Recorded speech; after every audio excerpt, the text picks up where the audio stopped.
This podcast is brought to you by SeatGeek. Our friends over at SeatGeek are giving us a promo code of TBA Wrestling. That is TBA Wrestling for $20 off your first purchase. Enjoy the show.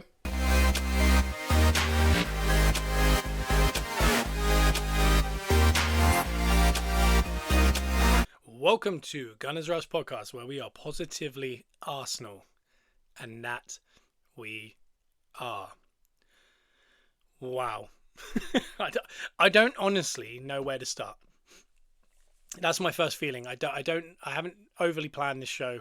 I genuinely thought about jumping on here almost maybe an hour after the final whistle, and it was all still a bit raw. And I honestly don't know how I felt. I felt almost numb to it, and it wasn't.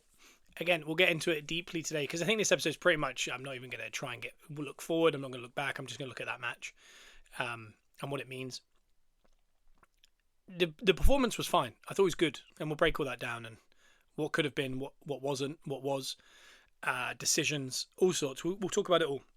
But the feeling I had afterwards was almost like a numbness. I wasn't upset. I wasn't angry. I certainly wasn't happy. But I thought, I need to let this simmer. I need to sleep on it. I need to watch WrestleMania because. I'll tell you this, I've ruined a lot of WrestleManias based on Man City beating Arsenal right before it. And I don't know why this works out every year, but I feel like in my time, I remember sitting in a poolside bar in Orlando in 2017, so 9 years ago,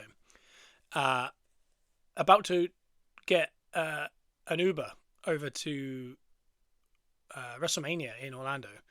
And I was sat there on my own watching a 0-0. I remember it was 0-0 at the Etihad, and I remember that year. It wasn't a year that we were going to necessarily win anything. Like 10 years, 2017, it wasn't like one of our finer years. But I just remember kind of feeling deflated. I remember in New Orleans, I sat and watched. It was actually Arsenal Everton. At Everton, we lost 3-0. Lukaku scored 2. That was in 2014. So Arsenal have a way of kind of making me remember that predetermined sports entertainment is the way to go forward because you know what you're going to get and you're not relying on absolute freeballing it, hoping 11 people dictate your mood, but instead 11 11 people in a writer's room to sort my mood out. And it happened again, and that's what's really mad is I've let it simmer, and I still don't know how I feel, but I'm going to kind of talk through it. And kind of hopefully by the end of this, I'll know how I feel. You'll know how you feel. And maybe we'll find, as this show is the point of it, the positives. We'll find the positives.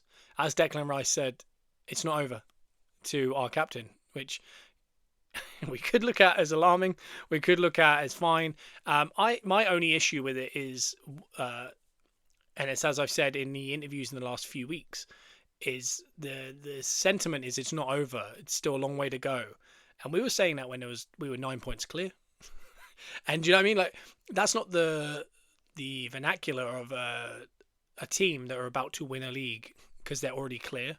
That's the vernacular of a team that expect to come second and just want us to kind of keep hoping that something could happen.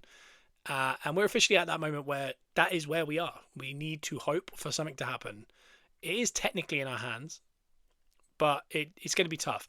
But technically on paper, take away the form, because I think our form turned in this game. I thought it was actually very good. We're playing 5 teams in the lower half. They are playing Brentford, Bournemouth, one more from that era, Everton away. Bournemouth and Everton away. I mean, it's not like they're not going to get 3 points, because they just went to Stamford Bridge and got 3 points. But it seems like everyone gets 3 points at Stamford Bridge in a minute, because they're on a very bad bit of form. But they're tough places to go, and they have to win every game. And again, we also do. But I think there's more twists and turns still to go. I think both of us will drop points. It's just who scores the most. For example, if they win 1-0 against Burnley on Wednesday, I believe, we'll be level goal difference, level points, and we'll be 1 goal better off of how many goals scored, because the season apparently it will go by who has the most points, obviously who wins. That's as we always do. If that's the same, it'll go to goal difference. If the goal difference is the same, it then goes to goals scored. Then it goes to head-to-head, which City will have won. But we are 2 goals ahead of them in goals scored currently. So a 1-0 in the week would put everything level except we were 1 goal scored more, which, if I'm honest, I don't have any hope in Burnley getting a result at Burnley. But I just hope they don't win any more than 1-0. Because if that's a 5 or a 6, Forest just put 4 past them in one half. It's a worry, because 4 or 5 almost like, it doesn't end it, but it just means if we both win out, I don't see where we score 4 or 5 in any of the games. I think we could score a maximum of 2 in every game. I don't see the big 4 coming. We are home to Burnley. And again, if they're happy to go beat them 4-5-0, I don't see why on our day we can't beat Burnley 4 or 5, especially at home. But I don't really. This week isn't a week where I'm like, oh, do they drop points? But it's certainly one where I go, I'd love them to only win by 1. If they win by 2, we'd able to score the same amount of goals, but their goal difference would be 1 better. But it's still not the end of the world. But any more than that, I think we start getting to the realm of like, we need to catch up now. And the last thing we need is we just got to win these games, let alone worrying about, we need to get a third. If we're 2-0 up against Newcastle, oh my God, I can't believe we're winning 2-0. The last thing we need is go for a third and then end up drawing the game 2-2 because we went for it. So it's an unnerving place. But we'll start here at the game. Obviously, here on iTunes, Spotify, give us a 5-star review. Patreon link underneath for ad-free versions of the regular shows on Monday and Wednesday, plus more.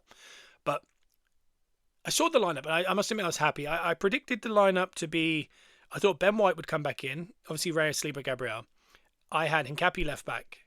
I had Zubimendi, Rice, and I thought Odegaard, if he was fit. And I did think Eze, if fit, on the left. I thought Havertz would come up front, and I thought Martinelli out of position on the right. In the end, I got close, but I would say it was Mosquera right back, which I do actually quite like. He got that booking, which unfortunately I think he did 3 or 4 fouls on Doku in the first half. So it was a totting up, but I don't mind that 4 at the back. I think it's more solid, and I think if we had gone to this earlier in this little poor period, I think we would have got more. We'd be 2 points better off at minimum, personally. But that was the change. And then the other one was Madueke straight back in, having been hurt in the Sporting game. And Martinelli not out of position. No Dalman, which was obviously a thought. But Havertz was back in. Eze back out on that left. And it's interesting because there's a lot of parallels that we can find from this game to every other game. And first of all, I said on the Patreon episode, the preview, that the story of this game will be Nico O'Reilly's positioning and who will track him. The cup final, I thought we were the better team for 30 minutes. I thought we had the better chances. I think we then dropped into something we could not figure out how to sort. And then our goalie chucked in his own net. Nico O'Reilly scores. Then Nico O'Reilly runs off the back of people ball watching. I think it was on the day Saka and Timber, I believe. Maybe Zubimendi was there as well. But either way, it was that positioning, and it was his positioning throughout the game. And it's not as simple as just saying he's inverting. It's similar to what Calafiori does. And this is why we're missing Calafiori massively, and he needs to get fit. It's similar to what PSG did with Hakimi. And it's amazing to see an English player like Nico O'Reilly getting to do this and being good enough to do it. But his positioning was key in this game, and it was the winning factor, I'd say. But that first half, Madueke was not tracking that movement. And obviously Gabriel, we saw Gabriel's positioning was to go follow Cherki wherever. You even saw him on the edge of their 18-yard box with Cherki at one point. So some of these ideas had obviously been brought in, having seen what the cup final was and what City have been doing in other games. But as for the game, I think the first 5-10, I thought we were really good. I thought we looked quite... the press was very good, and that was the one thing I did like. I really did want to see Havertz back in with Odegaard, because one thing you're going to get out of there is retention, keeping the ball, looking for the ball. It's sticking to them, and also the such coordinated press. We are one Saka away from, I think, winning that game, because Madueke was the missing man. I don't think Eze was great. I think he warmed up in the second half.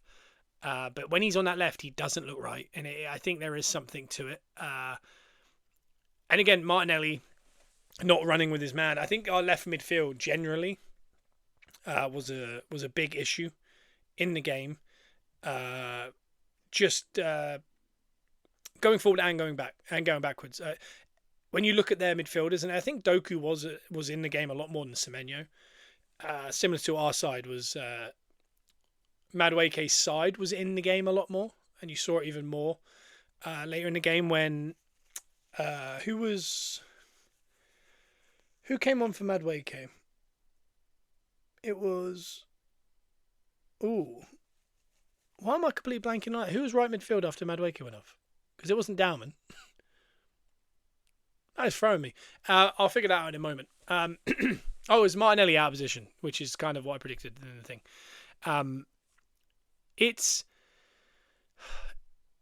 the press was very good. Rice was joining it. Havertz and they'd picked Kusanov as the guy that we wanted the ball to go to, if anyone, which was Ez's guy, and Eze was kind of dropping with Nunez. So there was almost like every time we pressed, we funneled them towards Kusanov in that kind of right channel, and see what he does. If not Donnarumma, and obviously that comes back to haunt them. But it was very coordinated. It was very good. It felt very structured, and I felt very in control. And then there was this little patch in that next kind of period of that first half where they started to kind of gain a little traction, and it wasn't that we kind of dropped. I don't think we had yet, but it was almost, I wouldn't say a basketball game, but it was aggressive. It was aggressive on both sides. They have that really good chance that comes off Gabriel's shoulder, ends up just going wide, going for a corner. That was kind of the highlight of it. And then they do get the goal. And that really, with the way the game was going, you kind of thought only one team was going to score at that point. We kind of died off a tiny bit. And they get the goal. And the annoyance with this goal is it gets cleared well by Hincapi. And when that goes up, it comes down to Cherki and Eze. And Cherki's running onto it. And he kind of, it wasn't Cherki, sorry. I need to watch the goal again. I can't remember what it was, but they kind of come in and take it with a stomach and he gives it to Cherki. Eze has two options there. And I know what he's thinking. I don't want to give a foul away on the edge of the box. But he goes in so softly and he turns his body, almost allows them to make the pass. I think Cherki has to then beat 3 or 4 men, but I didn't like that. That was early on, I thought, oof. And that felt like the Villa moment again with Eze. That you thought, is he going to get hooked here at half time? Because Arteta will not like that. But Cherki was unbelievable after that. He kind of rolls it under. He could have gone down for a penalty, I think. And in that first half, I think he could have gotten 2 penalties. He chose not to, which, fair play to the guy. A very unlikable player for anyone that isn't a Man City fan, but very honest in those moments. And he got his rewards for staying up because he just puts it in that far corner. He runs over, and I must admit, of all the people to score, he was the one that I thought, because he has Mr. Confidence for them right now. He doesn't feel it. He's not been there. He's just kind of enjoying it. And seeing the way they celebrate, I thought, yeah, our chance in this game was to win 1-0 or 0-0. And I just didn't see anything coming. And then what came was we got aggressive immediately after the goal, and I like that. The press got harder, and Donnarumma just took a chance. And Havertz nips in, gets it back, and it really felt like a big swing because it felt like a mental edge was won there because, they win a ball on the edge of the box. Cherki has to take around 3 or 4, and they put it in. They worked very hard for that goal. It was very nice. And to get that lead in a massive game and then instantly get pegged back because basically we just chased down the keeper. It's got to be a mental thing of, and I think you saw it because I think City kind of looked a bit shell-shocked after that goal of almost like, oh yeah, all we had to do was chase down your goalie. You had to do all that. And I think there was like a mental thing. And sometimes when you score second, it's actually better than, getting in a 2-1 win. Sometimes scoring the second goal to make it 1-0 is the one that goes on to win it. And I felt it. And it felt good. I really thought something was going to come of that. But as the half went on, unfortunately, we dropped into like a bit of a shape. And we didn't necessarily create much. They had a couple moments, but nothing that I thought, we're in danger here. And I must admit, at half time, I thought, I don't like the fact we dropped a tiny bit because it was similar to the cup final. Where it was 0-0 and we dropped into a shape and we thought, okay, well, at least Arteta will tell them, let's get out of that shape straight away. But he didn't in the cup final. It wasn't until we went 2-0 down that we attacked and we hit the crossbar, we hit the post. So coming back into the second half, they win a corner very early. And you can see we're in a similar shape. And I thought, I don't like this because this is the cup final again. We dropped too deep. We had half time to figure out, let's stop that. We need to, you need to give them something to think about. We drop into a little bit of a bank, a couple banks, They get a corner and there's a bit of a melee, and then eventually Haaland hits the post, and you think, oh my, like what? How have we come out that unorganized on a set piece when you could see the first half tailed off? Because I thought we were very good in that first half. I thought it was a professional performance. It wasn't parking the bus.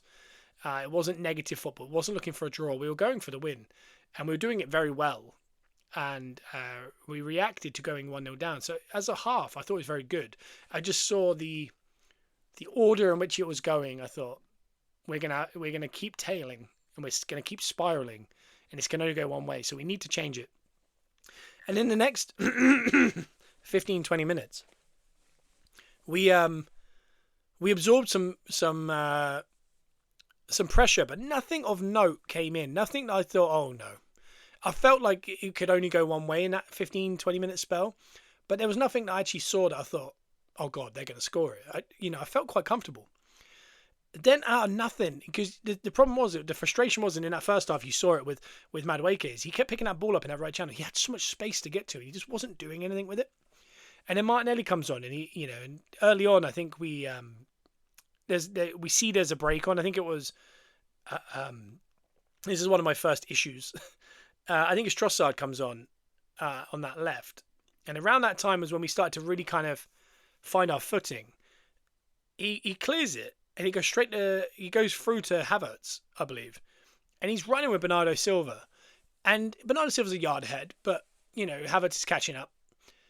And Bernardo Silva manages to hold him off and outpace him to a point where Havertz ends up handballing it by accident. And they win a foul. And you think, how is older Bernardo Silva beating our centre forward in a foot race, 1-on-1, in a huge title decider, and then outpowering him, but also outpacing him at the same time? You think, what is happening? And I thought, that's been on all game, and I was waiting for us. We were kind of like luring them into a counter. We got it, and that's what happened. And I thought, nah, Pep's going to close up shop here and be like, that's not happening again. He didn't. And we actually worked the ball really nicely to create some counter-attacks. The pick of the bunch, obviously, we have that really nice movement where Odegaard ends up in. He lays it to Havertz. I've seen a lot of people saying Odegaard's pass is rough. I think it's fine. Havertz has to score. He goes mid-height. Good power to the far post. Donnarumma makes a really good save. Martinelli can't get the rebound. And it ends up with nothing. And then that kind of turned it a tiny bit. And you thought, all of a sudden you could see City were a little bit like, oh God, that quickly we could have been 2-1 down. And that would have been our season. Shortly after, this is another one of my issues, was we played the ball around the edge of the box. For the first time, we have a bit of sustained pressure in their half. And we laid the ball into Eze under not that much pressure, but he's just in a pocket with players around. He puts his foot on it, he rolls it, he moves it to the left, and he just whips it to that post, and it rolls agonizingly across that line. Doesn't quite get to Martinelli on the rebound. And you're just thinking, oh my God, a one-on-one and a post, and I flash back to the cup final, which was a much worse performance. But in the first half, Havertz misses a one-on-one. Saka misses the rebound. And then they go 2-0 up because of a goalie mistake, and then a really nice work goal. Then later in the game, we hit the post, we hit the bar. And you're thinking, what is going on? Like a great save from Donnarumma and then hitting the post and the bar. Fast forward to the Etihad, and Havertz misses a one-on-one. Then we give Eze the ball in the pocket. He hits the post. And I start getting flashbacks to this Carabao Cup, thinking, we can't have this bad of luck on our side. 2 games running against the same team. And you start to think, oh, it's just not our day, And because early on in the game, with the kind of, it comes off Gabriel's shoulder, it goes wide. They score, we instantly rebuttal. You think, oh, maybe it is our day. And then they don't get that goal in that 20 minutes of pressure. Then all of a sudden, here we are. Best chance of the game, I'd say, at that point, other than the 2 goals. 1-on-1. Minutes later, Eze post. And you think, oh, that's it. The annoying part was, in a couple of minutes post that, we still had the pressure. There was a moment, I thought Odegaard was very good. But it's almost like we learn, like, oh, if you've had a chance, chances are we're not going to get another one. So let's not overstay our welcome. Because he picks the ball up in that right channel. He looks inside. Eze's in the exact spot he just shot from. With 2 players maybe 3 yards from him, or all around him. Exactly the same scenario. He goes to play it. He comes back. He looks out wide. He goes to play out wide. There's a guy on the guy, one-on-one. He thinks, no. He turns again. Eze's again available. He turns again to the wing. No, that's still not very. He turns back in, and as he looks at Eza, then it kind of everyone crowds in on Eza, and he goes, all right, and he goes back to Saliba, and you think, God, all it was, almost like I think we overthink it. Like you think back to that Sporting game when we put Havertz up front, and they went long straight away, and he just nodded it down to Eza, and he had a shot, and it nearly went in, and you just go, that's how simple football is. Sometimes you don't need to do 1,000 passes, and we learned it in this moment because really well worked counter attack. Then instantly later, just play the ball to Eza under pressure, and he just shoots. He's an unbelievable finisher, unbelievable football player. Give it to him in pressure, trust him. It's what City did all day. They trust every single player. And I think sometimes we look at people, they see there's a man on their back, maybe 2-3 yards off, and they think, that's not safe. Let's move him on. Let's go for let's move someone on to, let's go to an easier place that's not under pressure. And I think City just never do that. They just kind of constantly put people under pressure and go, no, you're better. You're going to get out there. You look at Nico O'Reilly, he had a 2-man press a couple of times. He got out of it. They kept coming out of 2-man presses. Whereas we're scared to give someone a ball under half pressure. And when we did, we hit the post, but we still didn't learn from that. And then after that, we, I think it's 3 minutes post the Eza moment, they get down that left. And it's really a bad bit of pressing. It's Martinelli. You can see Odegaard points at Martinelli to take his man, and Martinelli, for the life of me, I don't know why, he rushes up to the other centre back, and Donnarumma just can't believe his luck and just goes, oh, and just literally throws one, not high, nothing, doesn't have to beat anyone, just throws it mid height straight into the middle of the pitch. We are wide open. Our 3 forwards and our 10 who are in the press are completely turned around. They are away. And it doesn't really take much. They get down that left channel. Well, they kind of run directly into our midfield because that press was broken. They get across. It cuts back. It makes its way across to Haaland. And we'll talk about the key potential decisions after the game. But he gets the best of Gabriel and he gets it in.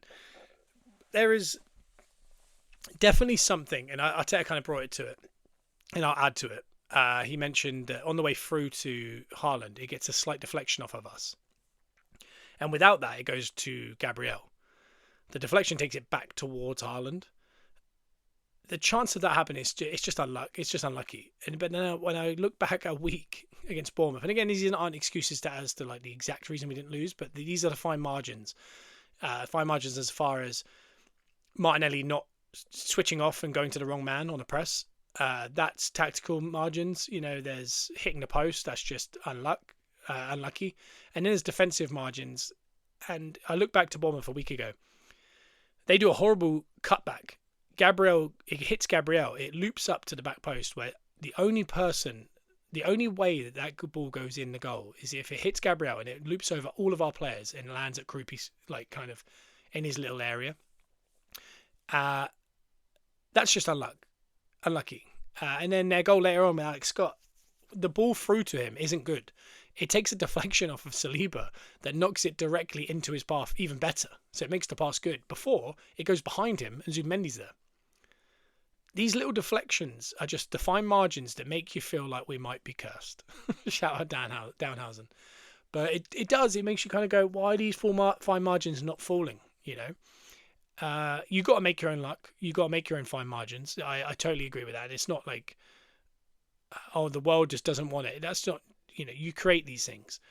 But it's just when you look at those 3 goals that are so important in our season, it couldn't have gone worse as far as the deflections. And then you think of, as far as ours, like that hitting the post and spinning towards the goal but never going in. And you just think, why is the ball not landing perfectly to us? It's landing perfectly to City in a minute because they're having some, not luck, but, they're creating their own luck. But the Liverpool game, they save a penalty, and that's, that's quality. But Liverpool all over them in that first 30 minutes. They were all over in the last 30 minutes. They just got the game won in that middle bit. And it was similar here because once they get that goal, they carried on kind of going forward for a little bit. We bring on Gyökeres and go for a 2-man up front, which you kind of had to. You had to roll the dice. Ben White had come on for Mosquera. I didn't really mention the subs too much, but And we carry on. And as the game went on, you could see City almost, there was a panic. They, if they went on to draw that, people would have said they didn't want to lose, if you know what I mean, because they went into a full shape and they didn't really attack. We were dangerous every time we went forward. Gabriel hits the post from a header. Late on, there's the unbelievable chance. It was the chance of the game. And it falls to Havertz on the penalty spot. Clear header.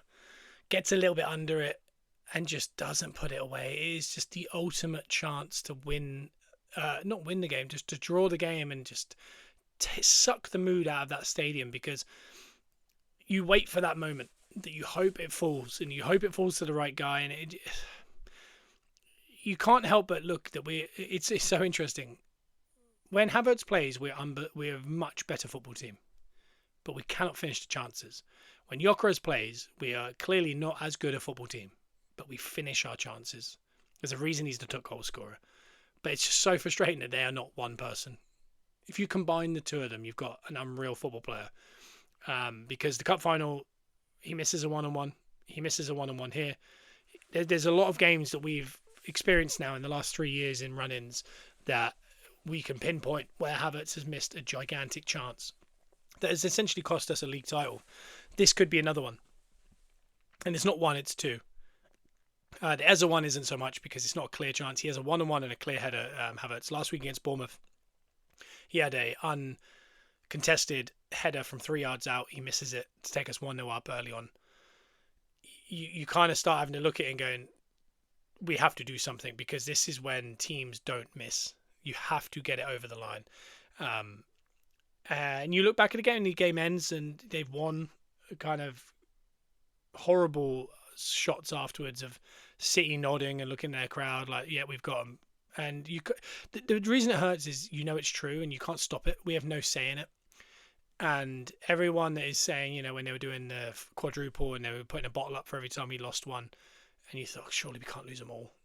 We can't deal with people, and we can't win, because unless we win a quadruple, people are going to go, we bottled 3 of them. You only won one of them. It's like, you'll never win, but you don't want to be them to be proved right.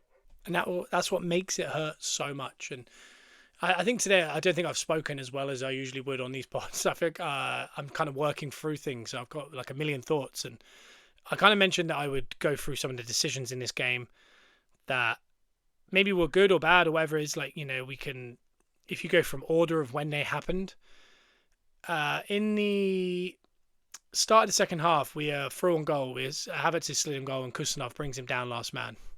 It's not a foul on the field. It's checked and cleared, I believe. Do I think that was a red card? I'm half and half. You look at Atletico, tie of Barcelona, both of the red cards were weaker than that for Barcelona. So in Europe, that's a red card. Where when I look at Saliba getting sent off against Bournemouth last year, that was weaker. So there's a part of me that is like so angry with the fact that we've been on the receiving end of these, that should be it. And City have got away with 3 of them this year. One against Brentford, they got away with a red card, last man. Gay against Liverpool, they got away with a last man red card. And then they've got away with another one here because Havertz has beaten him to the ball. He is from behind. It's clumsy. I feel, if there's 2 parts I look at it. I look at it and I go, I wouldn't want it to be given. But because I know it's been given against us, I'm almost like agitated. Why can't that fall for us? Why can't you do that? Change the game. Make them sit in the shape. That's at 1-1. Do we go on and win that game then? That's the season for us. So these key decisions aren't helping us, at all. And that's the first major decision. I'd say the other one, obviously we'll get to Gabriel. But the one before that, I'd say, is the Haaland goal. When you actually watch it back, they didn't show a great angle on it on the TV, obviously.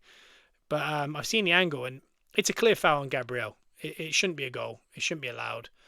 Similar to that Everton goal earlier in the day against Liverpool. I don't know how they've allowed the goal to stand, having watched it back. But the reason Gabriel can't get to that ball is because as the ball gets cut back, he just yanks on his arm and pulls him 3 yards away from the ball. And then Gabriel has to try and get his arm to pull him back, to try and get back in. But it's too late. It's a clear pull. It's a league-defining bad decision from VAR. It is what it is, And then late on in the game, obviously Gabriel and Haaland going at each other the whole game, which I do love. I think they take it in the right spirit, both of them. But Gabriel has to go there on the headbutt. He doesn't make any contact, but we've kind of learned that if you drop your head like that, it's a red. And again, if Haaland falls on the ground rolling around, he said afterwards, "I'll never do that because if he hasn't actually hurt me, I'm not going to pretend," which is commendable. But it's another reason why players have to do it, because if he does do that, we go to 10 men and they can relax. Their fans can relax. But I don't know how they've looked at that and done that. They booked them both. And again, he did provoke it and he went head to head with Gabriel first. But Gabriel dropping it, once you can kind of lean into each other, but the minute you drop it like that, it's pretty much always a red card. And when you see people, touching people's hair and that's a red card, you just think, like, what is going on in football? But they were the three key decisions. I think all three of them, I think the last man one, I would say I'm 50-50 on. The Haaland Gabriel one, I'd say I'm 75% sure that shouldn't have been given. The Gabriel not getting red card, I'm 100% sure he should have been given. So, that's my scale. If you think that's bias, I don't think it is, because the ones that benefit Arsenal, I'm least convinced on. The ones that benefit City, I'm more convinced they should have had a... But the order in which it happened, if Kusanev goes off there, the other stuff doesn't happen. If the Haaland goal doesn't happen and we have that sustained pressure we had shortly that before that goal, if that doesn't go in or it gives a foul, or it's disallowed, maybe the advantage goes back to us and we have another sustained bit of pressure. Maybe they end up sitting deep late on because they're worrying. Maybe we sit deep. We don't know what would have happened. But I think the three key decisions, I think ultimately, if I had to say, I think they got them wrong. It's a nightmare, really.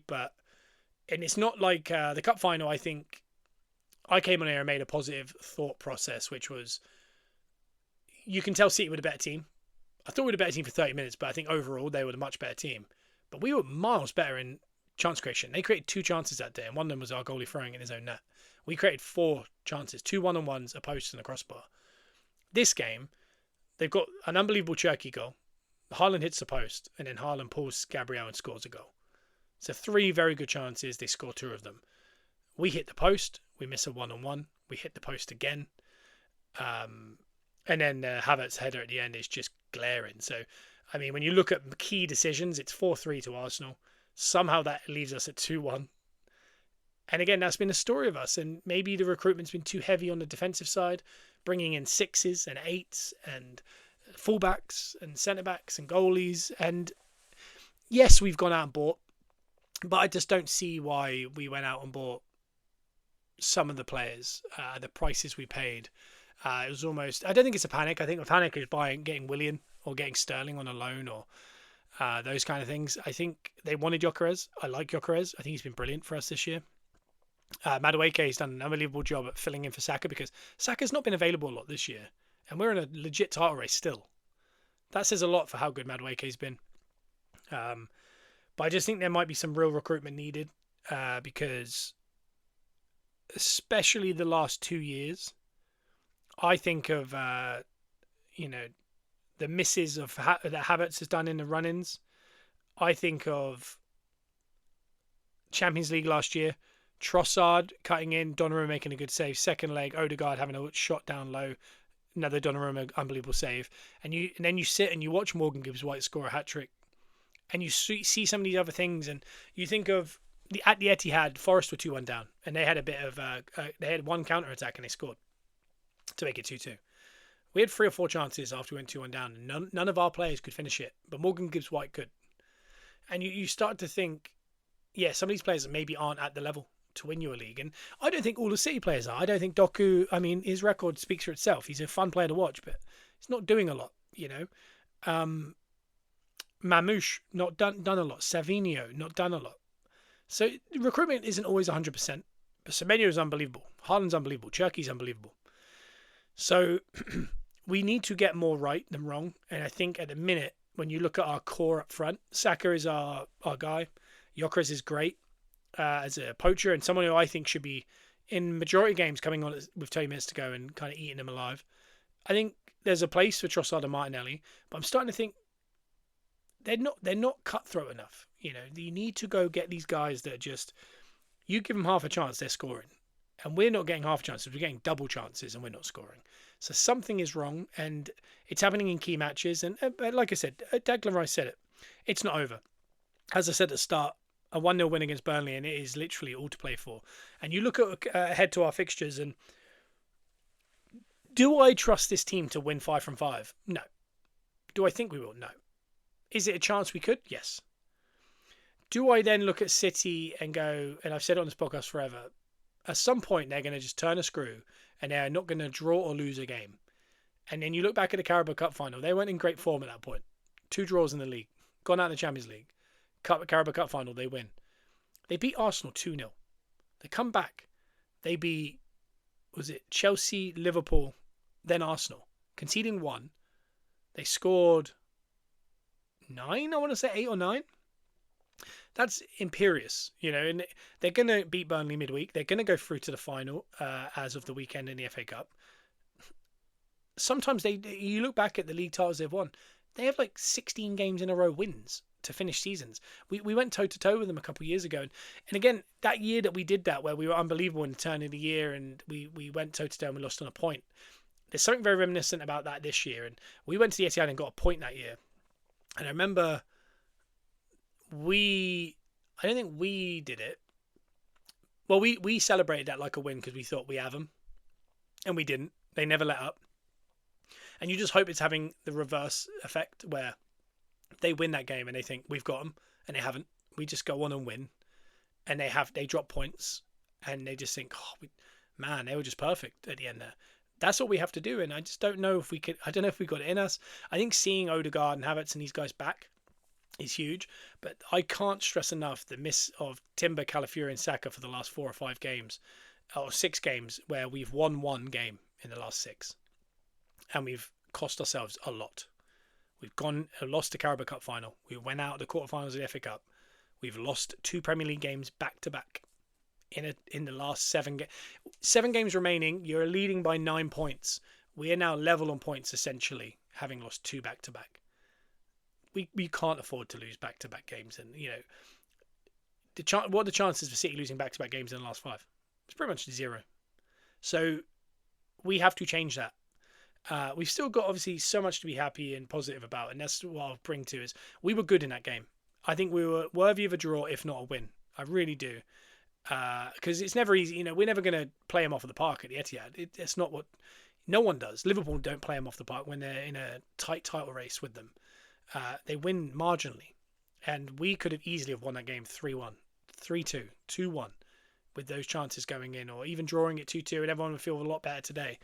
But so much to go, and like I said, I can't imagine there's not more twists and turns. We just got to keep an eye. And there's certain things like Saka needs to come back.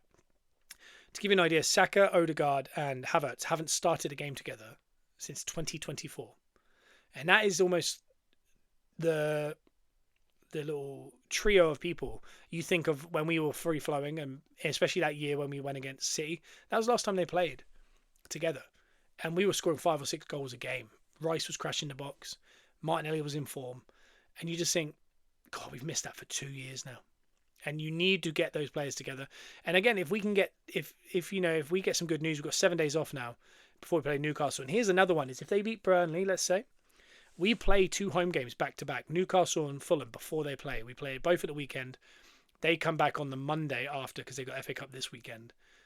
We could be back to 6 points clear by the time they play again. And mentally, there is an edge there. Because all of a sudden, that Monday night, I don't know who they have. I'll just double check. But you think they'll win this Manly. I was going to say Man City and then Burnley game. But they have the Southampton tie in amongst it. Let's have a look. Yeah, they got Burnley on Wednesday. They got Man City. Then they're back against Everton away from home on the Monday. All Arsenal need to do here, and this is so important, is if we could beat Newcastle and Fulham both at home in the league, we've got no Champions League in that gap, I don't believe, we will go back to 6 points clear. They will have 2 games in hand, I believe. Yeah, because they'll have to play on the Monday night, and they'll have the game in hand with Palace, which I don't think it's been arranged, right? Oh, no, it has now, the 22nd. It's midweek before the last day of the season. So this is the moment that we can turn it back in our favour. I think the hardest 2 games they have left are Bournemouth away and Everton away. This one's important. I think a mental edge of winning 2 and going 6 points clear, and then having to go to Everton and have to win, could be a huge moment, because if they go and draw that, they're 5 points behind us. And their next game is against Brentford on the 9th of May. 5:30 game on a Saturday. And the same time, same day, Arsenal will be playing, because we've got Newcastle and Fulham. We will have a midweek Champions League game after the Fulham game, but we'll be at West Ham on the Sunday. So if they were to beat Brentford, they'll go back to 2 points behind us, having played the same games. And that could just be such a turning point, I think, to the season. And I think we can't think about them. I think we can only think about us. And I think we have to just go 2 home games, bring the noise, and we have to, Newcastle in the bottom, they're in awful form. And again, script writers out there, I'm sure they're going to come back and win. But them and Fulham, they've got nothing to play for, these teams. 2 back-to-back home games, nothing, no interruptions between, 7 days rest. It's what Man City have just been dealing with the gap, with not having Champions League or anything like that. I think this is the last moment where it can twist. I think beyond that point, we're just going to be, we're just hoping, because if they beat Burnley and then we draw to Newcastle and beat Fulham, for example, they come back to the Everton game going, all right, well, we can officially go ahead with not a win there. They'd have to win the next one as well, because the games make it very difficult, because they're in the cup and they've got the game in hand as well. It kind of looks a bit weird, but I think there's a mental edge you can win with going 6 points clear, even though they know it's not a real 6 points, and doing it in style. If we could win those 2 games right now, 2-0 and 3-0, you would be kind of beating them on both fronts. And I think there's a chance that they could slip. And after that, we go away to West Ham, home to Burnley, and then away to Palace. And you just hope that we can get something out of West Ham there. And then the Burnley game, you think that could be us trying to get that score. That's the game we've got to kind of stay in it enough. And if City kind of stay toe-to-toe with us, then we kind of try and get the goals in that game and just hope for the best. And ironically, they're playing Palace midweek. I think they're going to have to play a final or something around that time, and we're playing them last day. So both of us are going to get a very weird weekend, Palace, I think. But I don't know. I don't know exactly if they make it to the final as well. They haven't made it yet. But it could be interesting. So much to play for. There's still so much to look forward to. We are in a semi-final against Atletico, and that is coming on the 5th of May. So we've got so much to be excited about. It was a good performance. It was unlucky. Football can be lost on fine margins, and it was. We need to just regroup, and nothing better than having back-to-back 7 days prep home games against teams in the bottom half who are not necessarily in form. We have no excuses here. You can have excuses and fine margins if you lose to City. If you lose to an informed Bournemouth team, it's a little bit you can't do that, but you can kind of explain it away. This you can't. These are 2 cup finals. They're huge, because I think they really will swing the title race. If City stay with us neck and neck through this, if we do win out, fair play, because it's going to take a lot to, this was never going to be easy if we were going to lift the trophy. We're never going to just have a 9-point lead and we win it this weekend, for example. It was always going to be like this. So we better buckle in, enjoy the ride. We'll be back Wednesday, where we'll be not previewing. Joe and I will be back in the studio to kind of talk about where we're at, talk about the Burnley City game that night. Is there a chance? Is there not? And we'll kind of look forward to the weekend against Newcastle. But I'll also do a Patreon deep dive at the end of the week for that. So if you're interested in that, click the Patreon link below.